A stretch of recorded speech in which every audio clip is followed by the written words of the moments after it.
السلام عليكم. معكم حنان خاطر من قناة أوكادو. هنعمل النهاردة القراقيش أو المقرمشات لدقيق اللوز.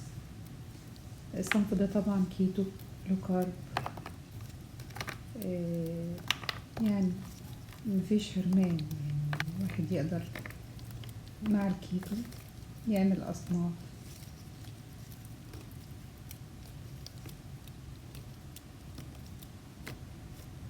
سامعين القرمشة؟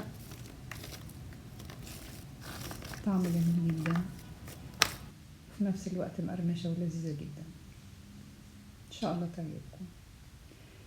عشان نعمل وصفتنا محتاجين كوب من دقيق اللوز، نص كوباية سمسم متحمص، معلقة صغيرة بيكنج باودر، نص معلقة محلب،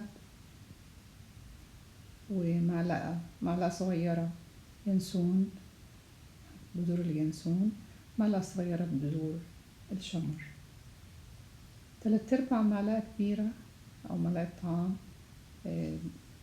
سيليوم هاسك أو قشور السيليوم، ربع معلقة صغيرة ملح. محتاجين برضو تلت كوب من الزيت أو السمنة أو ميكس بينهم، خليط زي ما تحبي، وبيضتين درجة حرارة الغرفة، وفانيليا. محتاجين نطحن الشمر واليانسون والمحلب. كده طحنتهم في بولة، هتخلطي كل المكونات الجافة،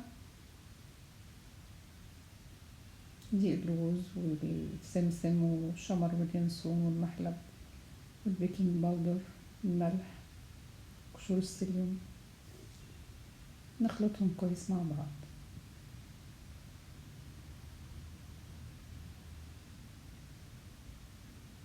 هنخلط كمان المكونات السائلة، البيضتين، وطبعا معنا الفانيليا،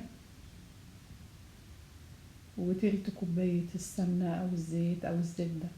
ممكن تخلطي يعني مزيج ما بين سمنة وزيت، زبدة وزيت، زي ما تحبي.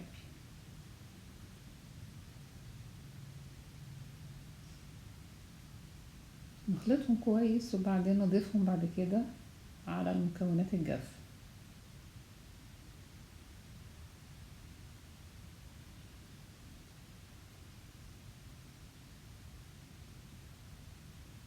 اخلطيهم كويس بقى لحد ما يعني يندمجوا مع بعض. طبعا احسن حاجة بايديكي، عجيني بايدك لحد ما تتشكل معاكي عجينة. هي يعني صعبة التشكيل شوية، بس هتمشي معاكي، تبقى حلوة. لفيها في ستريتش او كيس بلاستيك، واركنيها يعني 5 دقايق 10 دقايق كده ترتاح، وبعدين نشتغل بيها.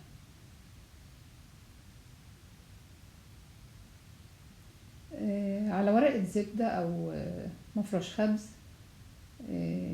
بتحاولي بمساعدة الستريتش او الكيس البلاستيك ان انتي تضغطيها، تعمليها زي الرول، تغطيها ببعضها، لان هي بتتفك من بعضها، بتفرفت طبعا، مش زي العجينة العادية.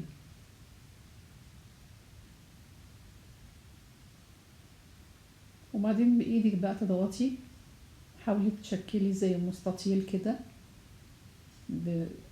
يعني تظبطيه بايدك كويس، وبعد كده بالرول او بالنشابة تبدأي تفردي. هي هتشقق شوية منك، بس انت هتقدري بايديكي تظبطيها بعد كده. الكيس بيساعد كتير، من غير الكيس بيبقى الموضوع صعب شوية. وما تقلقيش عشان في اجزاء منها بتشقق او تسيب بعضها، نرجع نظبطها.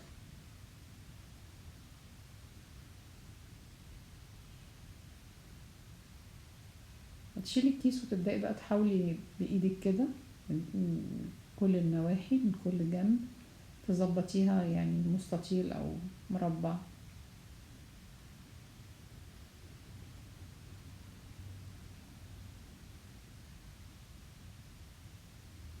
يعني احنا عشان كده فردناها على مفرش الخبز او على ورقة الزبدة، عشان دي اللي هنخبز عليها. نقلها صعب، عشان تنقليها هتسيب بعضها. هتنقلي المفرش نفسه او ورقة الزبدة في صينية فرن. حتى لو حصل في جزء منها اتشقق ولا حاجة، مفيش مشكلة، بايديكي تقدري تظبطيها. بعد كده هتقطعيها بقى قطر بسكينة يعني بأي طريقة. قطعيها زي ما تحبي، صوابع، مربعات. حاولي بإيدك بصوابعك كده تظبطي الأجزاء اللي بتتشقق. تخلصي تقطيعها خالص، وتكوني مسخنة الفرن على درجة حرارة 170، ممكن 160 170، مش أكتر من كده.